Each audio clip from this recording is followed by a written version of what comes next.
Hello everyone, welcome to the first of our Career Services vlogs. This is, like I said, the first time we've tried this, so I hope the sound is coming through all right. I'm Naomi Usman-Watts, Assistant Director for Career Management at Newcastle University Careers Service, and I'm joined today by Chris Trainer, Guidance Team Manager for Newcastle University Careers Service as well. So today we're going to talk a little bit about the career planning side of things, because we know it's really important at this time. People are thinking about career planning in these really uncertain times and dealing with some anxiety around the changing graduate labour market and how you sort of manage that from your perspective. So welcome to Chris, thanks for joining us. Chris, tell us a little bit more about this topic. Yeah, thanks Naomi. I know it was nice to talk, even if it is in this kind of strange remote working from home environment, but nice to catch up. You're absolutely right. I think it is an uncertain time. We live in an uncertain world, and how students deal with that and how we all deal with that, particularly when our career plans, is a kind of acute thought for many people. I mean, the current health crisis, the kind of pandemic crisis that we're experiencing at the moment, has impacted all aspects of our lives, not least economically. And when we see that, often it's been the same in the previous economic downturns, that invariably then does trickle through at some point to have an impact on the graduate labour market.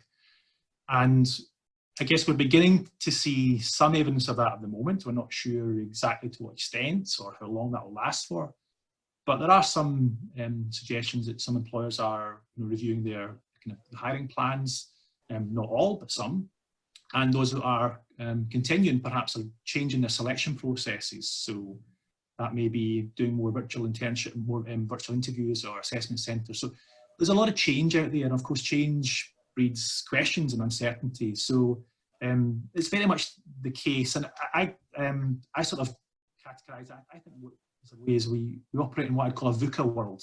So that's volatile, uncertain, complex, ambiguous.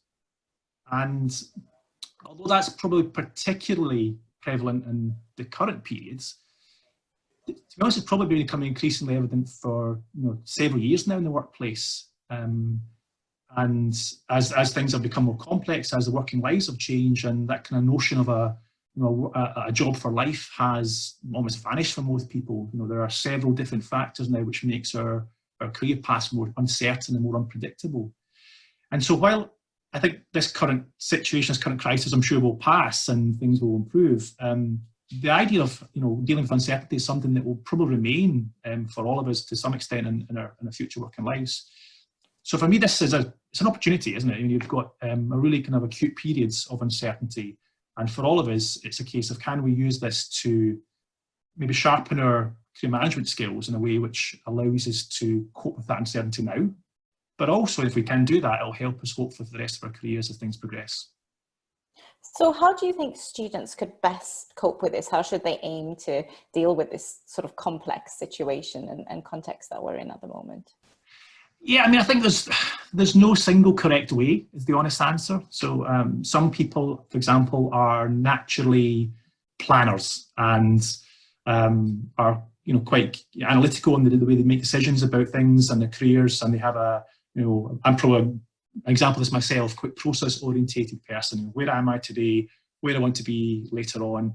What's the path to get there? And there's advantages to that. You're quite considered and your decision-making, you maybe have quite a goal-orientated nature. That's kind of plus sign. But I suppose given the current landscape and all the VUCA characteristics just described, it's probably advisable to be a bit more agile in how you approach things. So and that sort of feels naturally true, I guess, because if you look at a lot of people, successful people, mid-career, senior career, and you ask them how did you get to where you are today, it's quite often they'll say things like, well, I don't know, it just happened, or I never planned to be in this position I would never imagine when I was graduating that I would have been doing this role. It was a bit of luck that I got into this break, or a lucky break, or something like that. And so that you hear that a lot from people. It's obviously quite effective for people, that less kind of structured planning approach. And it's probably borne out in the data as well. So we have a lot of research these days which suggests that people will have 4, 5, 6, 7 major career changes across their working lives. And there's some evidence which says that the first kind of graduate job itself typically only lasts maybe 2 years for people. So there's a lot of change and unpredictability in how our careers will develop. And so having a really kind of structured roadmap, if you like, can be unrealistic. And I see this a lot of times with students who may be approaching graduation and feel that pressure to make that absolutely accurate, 100% accurate decision about what they want to do as their first graduate job, because it feels like such a big decision and you're locked into that. Mm-hmm. And whilst it's true to an extent, it's a big decision, I think the evidence and the data would suggest that you're not going to be doing that first role forever. And it's more important to be, again, coping with that change and that agility. That's what we'll, hopefully see you well in the long run. And there's a really interesting model where it can explain this as a model called planned happenstance. The planned happenstance model of career decision making. So my guy called John Crumbott's a professor from Stanford University, and to me this encapsulates the right approach really quite nicely. Rather than having a step-by-step process in how to develop your career or make decisions about your career, what the planned happenstance model says is that you can almost make your own luck. Planned happenstance is an oxymoron. It's planned chance, and you can almost put yourself in a position where good things will happen, and you can, if you're flexible enough and open-minded enough, that can open doors. And he basically talks about 5 key mindsets or behaviours that are important to kind of adopt, and it's about being curious.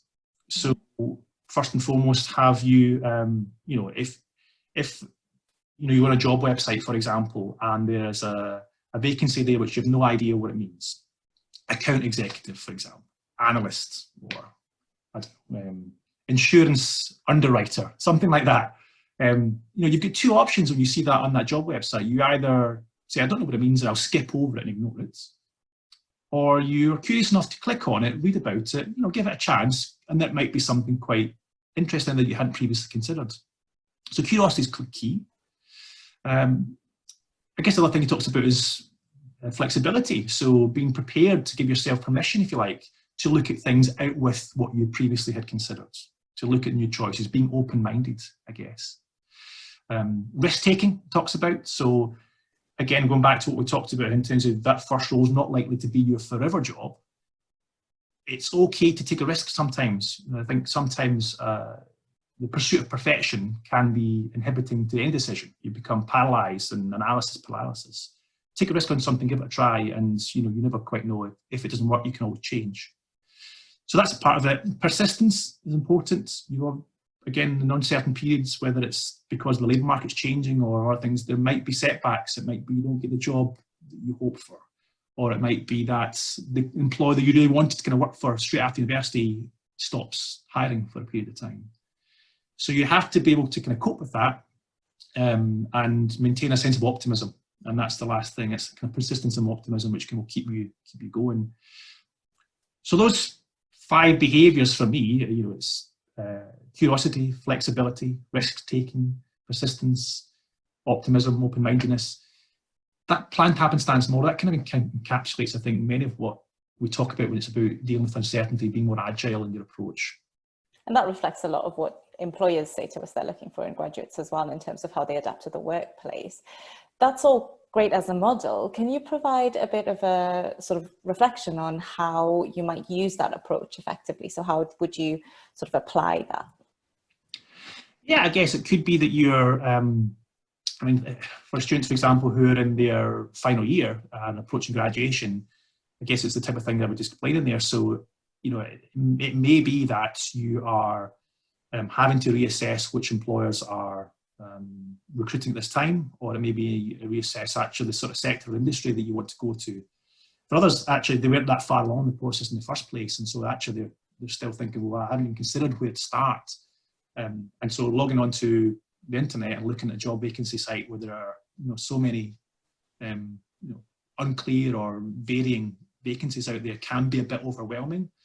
And it's about just trying to give yourself a chance to look at something that you might not completely understand what's involved, read around, look at it from a different perspective, and I think send some applications off and see how where it takes you.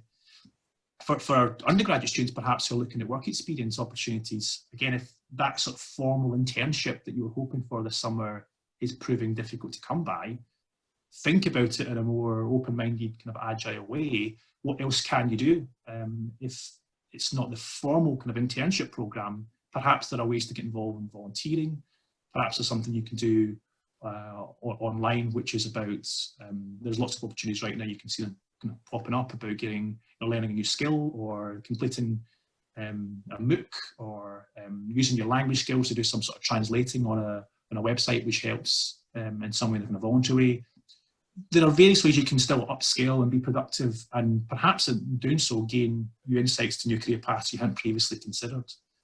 So I think that's the nature of it. It's just giving yourself the chance to look at alternatives, and not to worry necessarily too much about whether they're the forever option, but you just need to start somewhere. And if a student's a little bit lost and they're thinking that they need to talk to someone about how to apply these models, what they need to do next, what would you advise? Yeah, I mean, I think by all means get in touch with us. We're in the Career Service, we continue to kind of support students on a one-to-one basis. So, if any of this is is resonating or making people think, please get in touch with us via the website.